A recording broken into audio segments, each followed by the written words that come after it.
Carmen, you're going home to America. I had enough of your shenanigans and antics. I flinched. I should never had beat the guy up that bad. It's his fault. He should never try to be a dick in front of me. I'm not at fault. It's his. He deserves it. Before I could finish, Dad cut me off. Enough. You've had your chance, but you blew it. It's better for you to stay near your sisters. What is the meaning of this? But being near with Catherine and Christina means I have no freedom.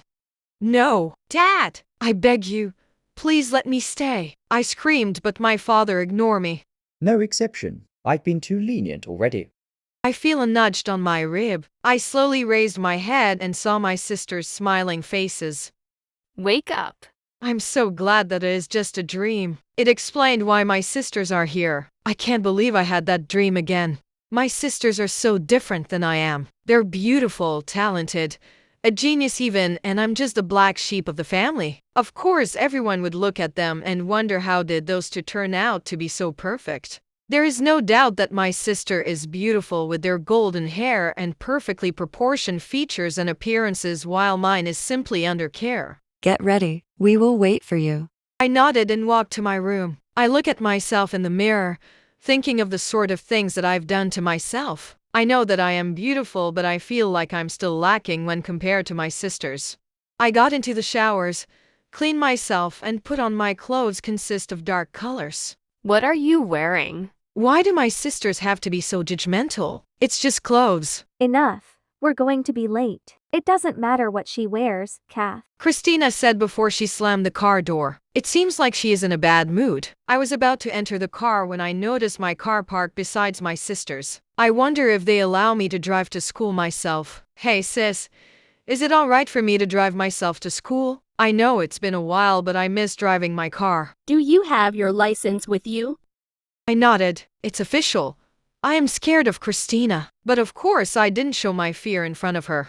Okay, fine. You can. We will wait for you at school. Also, Christina, you should control your tone. Anyone would think you're trying to pick a fight with them. Catherine smiled. Christina scoffed as she puts on her sunglasses. After waving my sister goodbye, I went to find Jeremy and asked for my car key. I enter my car and just feel the steering wheel for a while. I turn on the engine and it perfectly roared to life. Moments later, I arrive at this hellhole that we all call school. I spot my sister's car and proceed to park my car beside them. I looked around and noticed a lot of bystanders gawking at my car. I texted my sisters to let them know I'm outside waiting. They replied with a simple okay. I put on my headphones and click on Bohemian Rhapsody by Queen. I step out of the car and sit on top of the hood, waiting for my sisters. I was singing, my hands imagining there's an imaginary guitar on my arms. My mini concert was interrupted when Christina decided to smack my head. Ow, what gives? I yelled at Christina. Everybody stopped dead in their track and waited for a fight to begin. They probably thought I was stupid enough to be yelling at their queen bees. Christina and Catherine rested their hands on their waist and raised their eyebrows at me. I now noticed they both wearing their cheerleading outfits. Not bad. Red, black and gold as their official colors. I gave them 2 thumbs up. Catherine smiled while Christina still glaring. If only looks could kill, I might be dead now. Let's go. We'll show you around. I put my bag over my shoulder and follow them. All eyes turned to us when we stepped inside the school hallway. Boys gawking at my sisters like they were both some kind of prey. I have issues with guys. I am overprotective when they come near to me or my sisters. I noticed Catherine and Christina walk with confidence and fury all over them, showing these people who rule the school. Some took pictures, some even drool over them. Once or twice their eyes will land on me, wondering who is that freak, walking with the school's notorious queen bees. Damn, it's the Larove sisters. I can't believe I'm blessed with their presences today. We're breathing the same air as them. Luckily I woke up this morning and came to school. If not, I wouldn't be here to see the sisters together. I had enough of them staring at my sisters. We stop in front of the administration office and Catherine greets the lady behind the counter. Good morning. This is my sister, Carmen Larove. I'm sure the principal mentioned about my sister transferring to this school. I was wondering if you could provide her with the class schedule and her locker number. Oh, yes. The principal did mention it earlier. Here you go. The lady was handing the schedule, but Christina snatched it for me. Chris, you could ask politely, you know. Christina shrugged and looked at the papers. We can't send you to class. It's the opposite of ours. Miss Dean, can you provide her a map? Miss Dean gave me the map before showing me where my first class is. I thanked her before walking out from the office together with my sisters. We'll see you at lunch. For the time being, please behave. I don't want to be called at the principal office on your first day. That was a warning from Catherine. They both kissed my cheek at the same time. The things I hate about them is they both too clingy to me. I have no choice but to smile before my sisters went to their class. After watching my sisters leave, I decided to find the classroom with the map's help. My heavy combat boots echoed on the hallway. I looked at the map again and looked up at the door. Yup, it's here. I decide to knock. Seconds later, an elderly man opens the door. Yes? Can I help you? I handed him the papers and he nodded. He opened the door for me to come in. I walked inside with him. He cleared his throat, gaining the other student attention. Class, we have a new student joining us today. Introduce yourself. Why do I need to introduce myself? Can't the teacher do it for me instead? How should I start? My name is Carmen Larove. I was kicked out from my old school for bad behavior. I am 16 years old. Oh, and I like girls. I smiled at how they reacted to my introduction. That's enough for class. Please take your seat next to Miss Vincent. Miss Vincent, please put up your hand. I looked forward and saw the most beautiful girl I ever seen. Her golden blonde hair complements her soft green eyes. Her skin is as smooth as silk. God, I would love to touch that skin. I moved my eyes to her face, long eyelashes, perfect shaped nose, and her lips formed the most enchanting smile. Miss Larove, if you may take your seat now, please. I look at the teacher's desk and smile. I will, Mr. Martin. I walk towards Miss Vincent and sit next to her. I put my bag on the floor and took my notebook out. I took a glance at her. I noticed she's wearing the same uniform like Catherine and Christina. Oh man, she's a cheerleader. I don't date cheerleaders.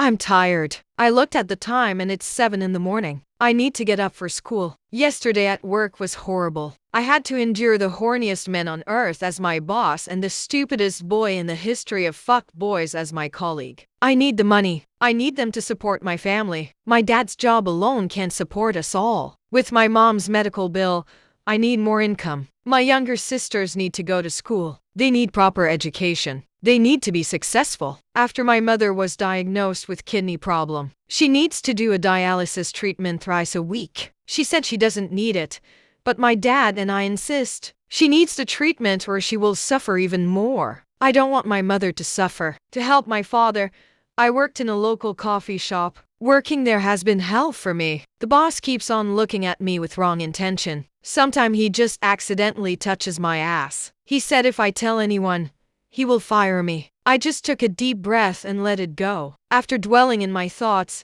I decided to go to the bathroom. After a shower, I dried myself with a towel and proceed to do my hair and makeup. Despite everything, I love school. Some says it's hell, but for me it's heaven. I get to be a cheerleader. I am also one of the popular but not as popular as the Larove sisters. Those sisters rule the school. Christina is the ice queen, also the captain of the squad. Catherine is more on the friendly side of her older sister and also co-captain. Catherine knows my struggle and also my sexuality. I am bisexual. Actually, the whole school does. She even helps me with the principal when I said I wanted to work. She can charm anyone. I put on light makeup to complement my soft green eyes and my golden blonde hair. Satisfied with it, I put my hair in a high ponytail. And since I have cheer practice later, I wore my cheer outfit before reaching out to my new white sneakers. Before walking out from my room, I pick up my duffel bag and went to school. Arriving at school, I noticed someone parked his or her car next to the Laroves. I often question myself the reason why some individuals even tried to challenge the Larove sisters. That new student will surely meet her doom. I chuckled when Christina and Catherine decided to smack the back of the new girl's head. The new girl didn't expect it at all and yelled back at the sisters. It's my first time seeing someone do such a thing. I'm surprised the sisters didn't start a fight with the new girl. I was brought back to reality when my friend, Carrie, touches my shoulder. Carrie and I exchange greetings before we walk towards our locker to meet the others. Good morning, Larissa. I greeted Jordan back with a smile. As I was keeping my things inside the locker, I felt someone place their hand on my shoulder. When I turned around, it's Gina. After taking our stuff from the lockers, we decided to walk to Mr. Martin's class and talk about yesterday's homework. As we walking through the hallway, we noticed the other students whispering among each other. Since we know that the Larove sisters are walking behind us, we made way for the sisters to walk through, and that's when we noticed the new girl following them from behind. All sort of questions begin to appear in my head. Who is this girl? As the sisters walked through the hallway, we heard the jocks talking among themselves and even betting with each other on who would get to take the sisters to bed. The jocks were talking quite loud until the new girl walks in front of them, giving them the death stare they all deserve. I heard that girl is actually their girlfriend. Carrie whispered, but I know that's impossible. After the sisters leaves the hallway, we went to class and took our usual seat. But on my way to my seat, Paul decided to block my pathway and asked if I would like to go out with him. Paul, I have no time for dates and fun. Leave me alone, I said venomously. Paul's face reddened in embarrassment. You're going to regret this, Larissa. Paul went back to his seat while I went to mine. When Mr. Martin arrived, he asked us to bring out our textbook before telling us to hand out the homework from yesterday at the end of the class later on. When he was about to start the lesson, someone knocked on the door. It was the girl from before. As she stood next to Mr. Martin, I finally could see her features clearly. The new girl is actually not bad looking. I wonder if she played any sport before because she seems fit. Class, we have a new student joining us today. Introduce yourself. The new girl doesn't like the idea at all. My name is Carmen Larove. I was kicked out from my old school for bad behavior. I am 16 years old. Oh, and I like girls. The new girl is actually a Larove. I know she said something at the end, but that fact doesn't seem too important because now we know the identity of that new girl. Please take your seat next to Miss Vincent. Miss Vincent, please raise your hand. I raised my hand and our eyes interlocked. Wow, I could just swim in her deep ocean blue orbs. Mr. Martin clears his throat and asks Carmen to walk towards the empty seat next to mine. Carmen smiled as she took a seat next to mine. The moment she sat, I could smell her perfume. She puts her bag down and took out her notebook. I don't know if it's just a feeling of mine, but I think the new girl is staring at me. I know I should ignore it, but what can I do when the person is a goddess in human form?